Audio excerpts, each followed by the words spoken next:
Archéologie d'un futur sicilien. C'est une sorte de précis de nissonologie contemporaine. Nissonologie, c'est la science des îles, comme l'a proposé autrefois un célèbre sociologue. Alors voilà, de quoi s'agit-il ? Je dirais dans un premier temps, il s'agit d'un voyage en Sicile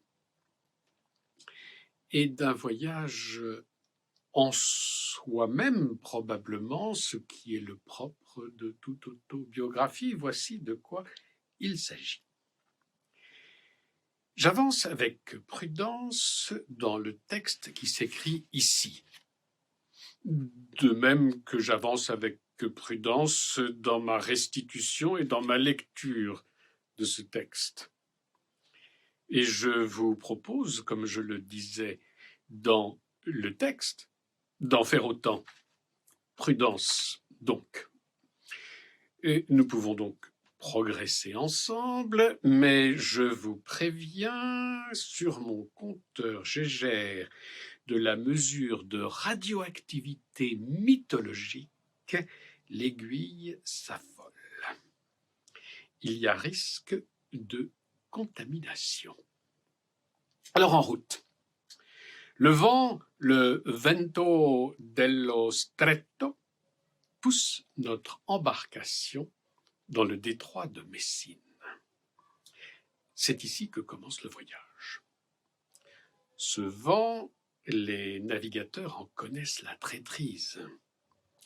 Je jette un œil sur les mesures que me fait parvenir l'appareil. Elles laissent peu de doute. Le passage de la Calabre à la Sicile conduit également à la grotte de Scylla au gouffre de Charybde. Le cliché mythologique est un peu gros, je vous l'accorde, mais il est trop tard pour revenir en arrière. Les flots du détroit nous emportent. Est-ce la faute à notre appétit insatiable de sensations fortes?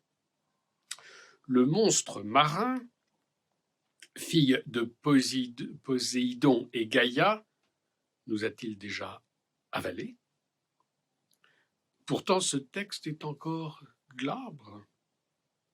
Voyez, à peine plus de 10 lignes, j'allais dire à peine plus de 3 minutes, et déjà la mythologie avec ses gros sabots.